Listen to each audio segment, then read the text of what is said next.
Namaskar and welcome back to Media Scan, your weekend dose of headlines, controversies and perspectives. The shattering news of CDS Bipin Rawat, his wife and other 11 defense personnel going down in a chopper crash brought the nation together in grief. We are going to discuss the legacy of these heroes, but first up, what made news? The nation bid a tearful farewell to its first Chief of Defence Staff, General Bipin Rawat, his wife and 11 officers and jawans who died in a chopper crash just off Wellington in Tamil Nadu. The President, Prime Minister and Raksha Mantri led the nation in paying homage to the departed. PM Narendra Modi called General Rawat an outstanding soldier. In a statement on the floor of Parliament, Raksha Mantri Rajnath Singh announced that a 3-star officer would probe what went wrong with the ill-fated craft. After more than a year of protesting and blocking the borders around the national capital, the Sanyukt Kisan Morcha has called off its agitation. Protesters gathered at the sites have started packing up their stuff. The decision to end the protest was taken after the Morcha received in writing an assurance that criminal cases against farmers would be withdrawn. Parliament had already repealed the contentious agri reform laws last week. An AIIMS hospital with the latest health facilities, an ICMR research center and a fertilizer plant were the 3 big-ticket projects inaugurated by Prime Minister Narendra Modi in Gorakhpur earlier this week. All these projects have been completed within a strict deadline. They are together worth nearly 10,000 crore rupees. Prime Minister Narendra Modi and Russian President Vladimir Putin further cemented the time-tested Indo-Russian ties during their summit meeting this week. The two leaders discussed enhancing of cooperation, particularly in combating terror and the emerging situation in Afghanistan. Another highlight was the deal for the joint production of more than 5 lakh AK-203 rifles. The government regretted the death of 17 persons in the Mon district of Nagaland following what is believed to be a case of mistaken identity by the security forces. Union Home Minister Amit Shah announced in Parliament that a special investigation team had been constituted to probe the incident and submit its report in a month's time.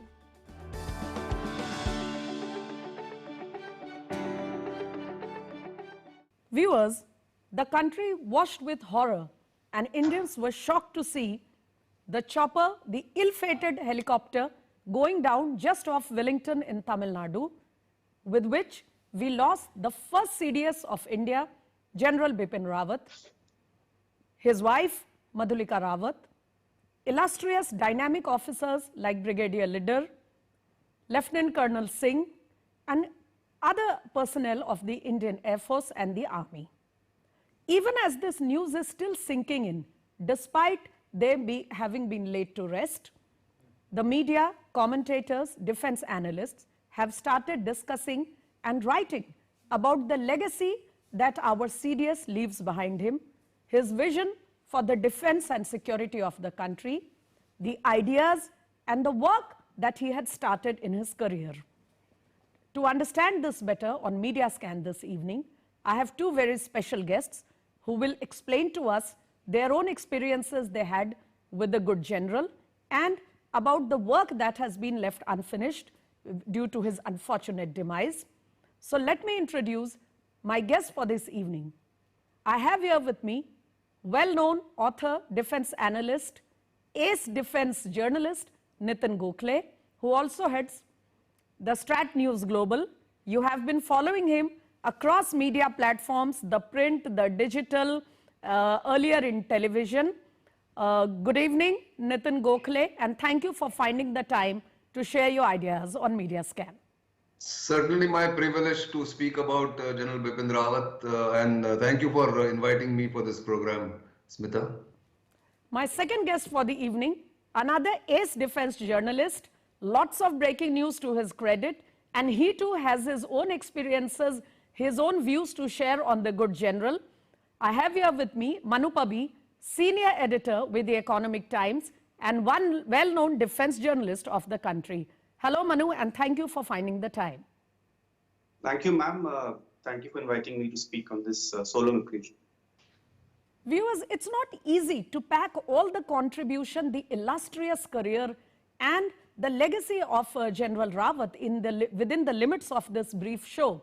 So what we are going to do is, we are going to play for you some of those lines, some of those speeches of the officer, which will help us to, which are reflective of his views, and then we'll throw it to our guest to explain to us what he had in mind and what was his vision for the defense of the country. So coming right up, one of the first of his lines which relate to the threat, the unending challenge of terror in our country and what he felt about it. Please listen in. You will have to go in for the main course. The main course is going to be mainly non-vegetarian. A lot of bloodshed on the battlefield, attrition, man-on-man combat, combat in the air, combat in the seas. And finally, when all that gets over, depending on who's the vanquished, you will finally get the dessert served. And with the political masters and looking at the end state. So we might think that there is a happy ending to all that and that everything will come to an end. But let us not forget that this banquet could well be attacked by a swarm of bees in the form of terrorists. So this war is not ending. The war on terror is something which is going to continue. We'll have to live with it until we understand and get to the roots of terror. Mr. Nitin Gokhale, I'll come to you first, sir. And this is where I want to know, you see, the challenge of terror has been going on for decades. It has been changing in its form, its modalities in various ways. We have been constantly dealing with the challenge. But I don't think any officer could speak with such a clear mind, not mincing any words, the way we just heard General Rawat. And this was just one of the many speeches and bites he gave on the subject. So knowing him well through your career, while he was CDS and many, many years earlier to that, what do you think was his vision of combating this terror, this proxy war that we are faced with in all these decades? Well, General Rawat was as blunt as they come. Yes. He spoke from the heart. He never minced words, as you already mentioned, and this was just one example. Throughout his career, even as a young officer, he never hesitated to speak his mind. I have known him since 1998, when I first met him on the Arunachal border with China, at the Arunachal border, the border with China in Arunachal Pradesh at Walong. And even then, he was known to be a plain-speaking officer who minced no words even to his superiors. So what he spoke about the proxy war is not something that is unknown. But what he was unafraid of was to speak it in public when it was not politically correct to do so. And many generals in uniform would normally hesitate to be politically incorrect in public when it came to talking about proxy war, the overground workers network in Jammu and Kashmir or in the Northeast. He also spoke about dangers of immigration, for instance, illegal immigration in the Northeast. So it was typical of him. From what I have known him, he was always very clear about his objectives, his priorities, and what needed to be done to combat the proxy war as well as the terror launch pads and terror activities of various insurgent and terrorist groups. So correct. I'm not surprised that allow you me, picked Mr. up that Gokhale, remark from him. Bring in Manu here for a minute and then I shall come back to you. Manu Pabi, go ahead. You just heard Mr. Gokhale tell us about how blunt General Rawat was when it came to the issue of combating the terror or even other challenges being faced by the country. And he particularly mentioned about the launch pads. We know that General Rawat it was in his charge that the Uri surgical strike could happen. Earlier, we had the experience at Myanmar when India was threatened by insurgents. And then subsequently, Balakot happened. We also have other examples on the other side of the border, on the eastern side in China, Doklam happened. So when you put all these in perspective, do you think General Rawat really brought a paradigm shift in our combat on terror, even though we agree that the political leadership also had to back him up? But then it's after all the soldier who takes the call, isn't it? See, General Rawat, was a person, a soldier who spoke with a great conviction. He had a really strong self-belief, and he would, like Tinji said, not mince any words. And I think he had a very strong line against terrorism. He didn't regard it as, a small factor of warfare. For him, it was a big, big challenge, and he was a strong line against it. Like you said, he's been involved with the Myanmar border strikes. He was involved later with the Balakot, problem that came up in Doklam, of course. So he always had a very strong line against, any aggression. And as you said, his thought process was aligned with the leadership. At a time of great crisis, when the leadership has to take a tough call, it is absolutely necessary to have a general, an officer there who can back you up, who has the confidence to back you up, who can tell you the reality. And I think in his case, he was a great person to have there because the political leadership was in for a strong line, and he was convinced that his armed forces, his army, were more than capable of tackling the threat. Manu, I'll just bring in a quick query here. Of course, nobody, even his distractors, even those who did not really were very fond of him, even they could not deny the fact that the synergy between the political leadership and General Rawat was just exemplary. And it's very painful to speak of him in the past tense, However, do you think it might have been carved out his vision because he served multiple stints in Jammu Kashmir, and he also commanded the Rashtriya Rifles. So all that must have gone into his building his viewpoint, Yeah, as we know that in India, the civil leadership is supreme, and the military leadership has to, work together. Correct. And in this case, a rare synergy which happened. He was, they were on the same line, and a lot of his bulk of experience in Kashmir, of course, he's seen the situation right from a captain major up and to a higher command level. Yes. So he had that idea in mind, which really helped him, formulate his thoughts. And but the good part about him, the best part about him was that his confidence in the ability of the forces was extremely high. As you said, he made controversial remarks sometimes, but one thing that he always would say is that the Indian armed forces are capable of delivering. And he showed it in so many cases, especially when the Balakot incident happened, there was a lot of concern that it could escalate into a major crisis. And, detractors would say it was a dangerous situation. But I think he remained calm, the forces were alert. So that the kind of conviction that he brought, that gave a lot of confidence in punishing the perpetrators of Uri and other things. Manu, allow me to move on from this subject to another very important aspect of his career, particularly since he became the first CDS of the country. And that is regarding his vision for the Make in India, trying to make India self-reliant in defense production. Of course, it is a political call, it is a policy move, but then only when our officers are in sync with the idea can we make this happen. And definitely General Rawat had this on his mind as one of his priorities. Let's just listen in quickly to what he had to say on the subject, and then we'll move on to our conversation. The Make in India initiative in the military and the defense corridors that are being set up is a priority, and I must acknowledge the commitment of all stakeholders, including the civilian defense industries, which are making adequate headway towards our modernization efforts. DefExpo 2020 has brought leading technologies in the defense sector under one roof, with opportunities for the government, private manufacturers and startups. The economic spin-off to the nation from the success of such ventures needs no amplification, especially when a substantial part of our budget allocations go into import of weapons and systems. Mr. Gokhale, I'll come to you on this first. And as you know, this was just a chunk of the speech delivered by the late General Rawat when he gave the Sardar Patel Memorial Lecture organized by the Akashvani All India Radio annually, where he shared quite in detail his vision for the country. And this, the Make in India initiative, was one of the ideas he spoke in great detail over there.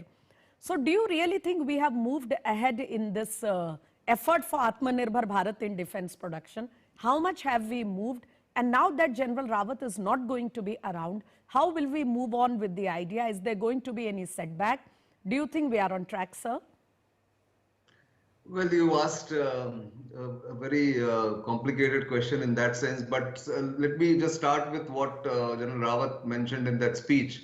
Yes. I am personally aware because I run another portal called bharatshakti.in, which Yes. is focused also on self-reliance in defense. And right from the beginning, when we launched the portal in 2015, and when he became the army chief on the 31st December 2016, that day onwards, he was always focused on trying to break the old mindsets, remove the cobwebs in the minds of his own military bureaucracy about not trusting, not sourcing equipment and platforms from Indian companies.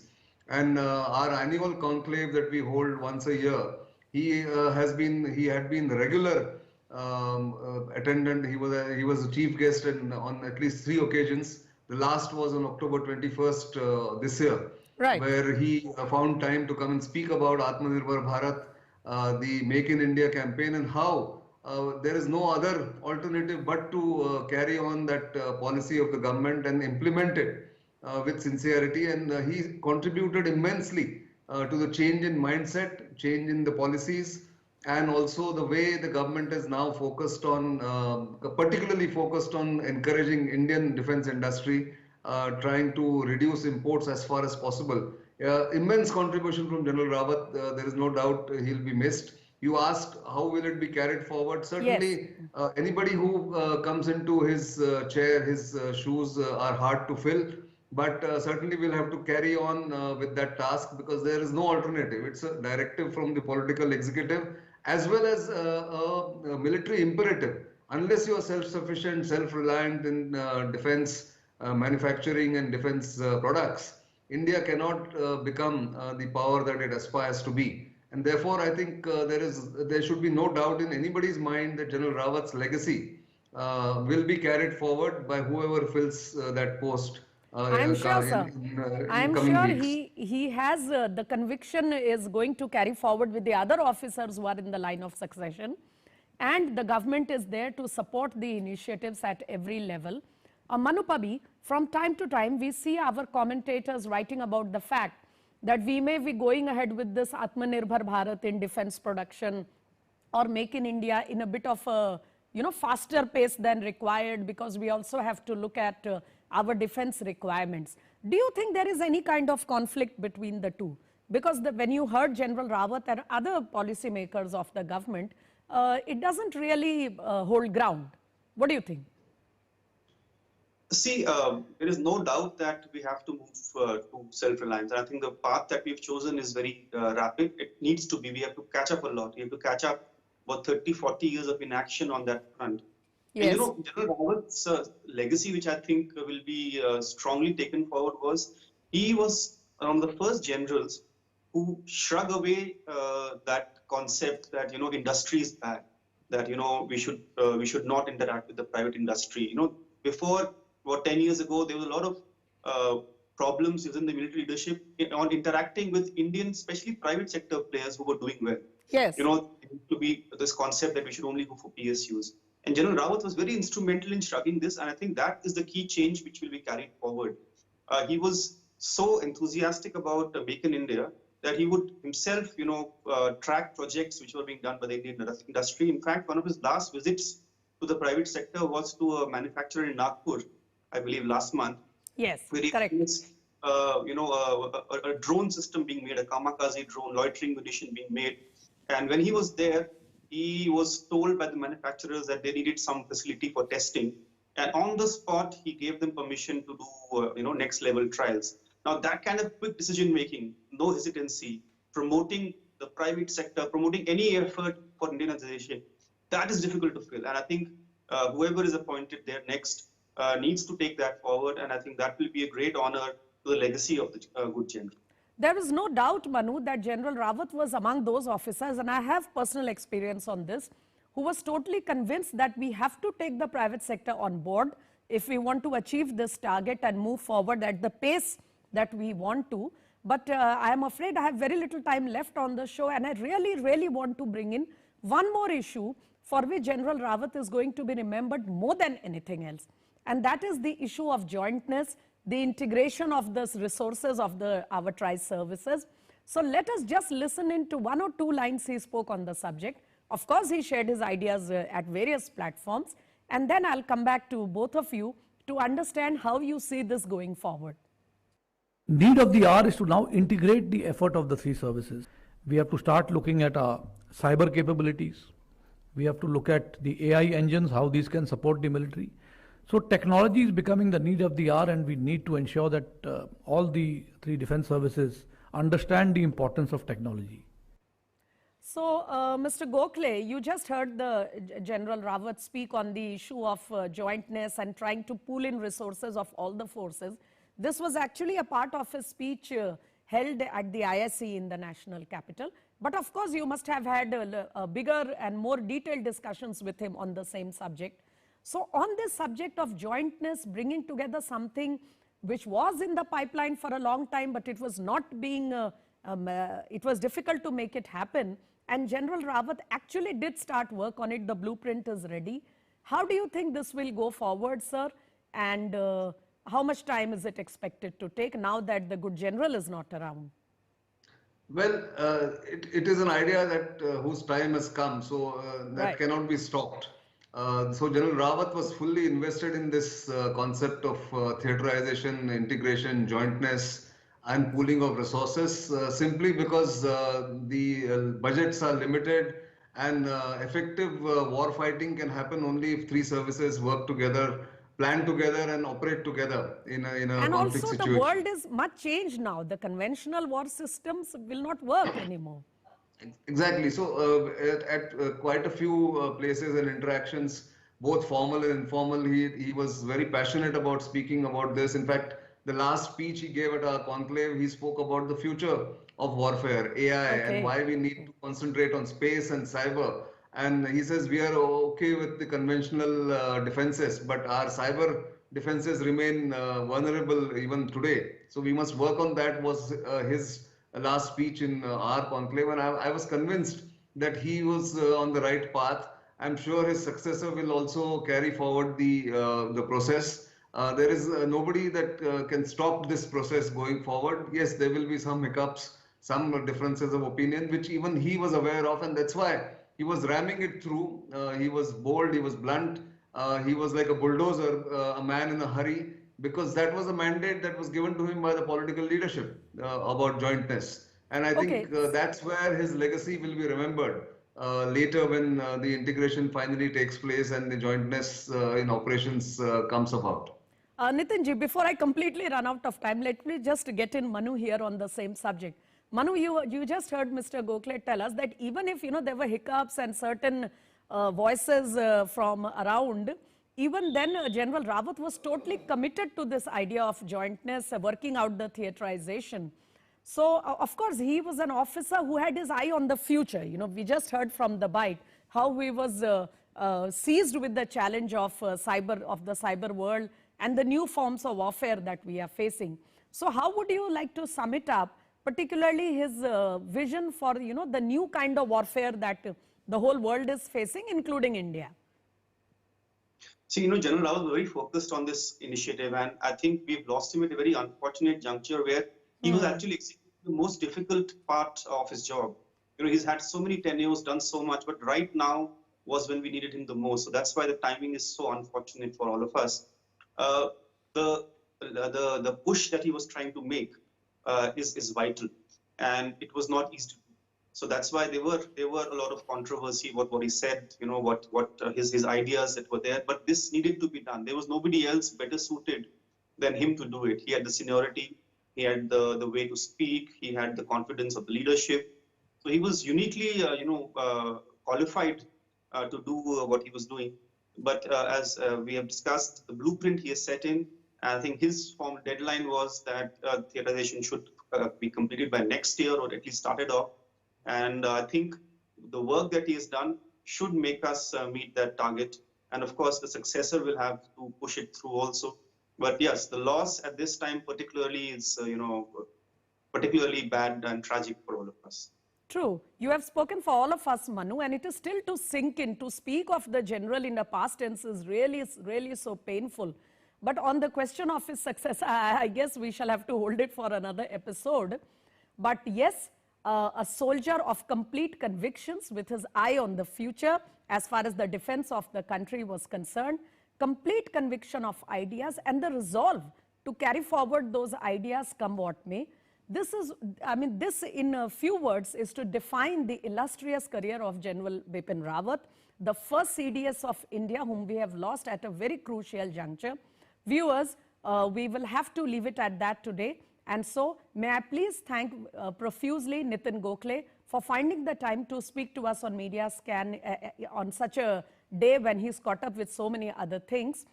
Thank you very much, Nitin ji, for finding the time on Media Scan. My pleasure. Also, thank you very much, Manu. Always ready to join our show whenever I have requested him, despite all that writing that has to be done. And thank you very much, both of you, for joining us this evening. Thank you so much. With that, viewers, I'm afraid it's a wrap-up on Media Scan this evening. But do keep watching DD India as we continue to scan the media for you. Good night.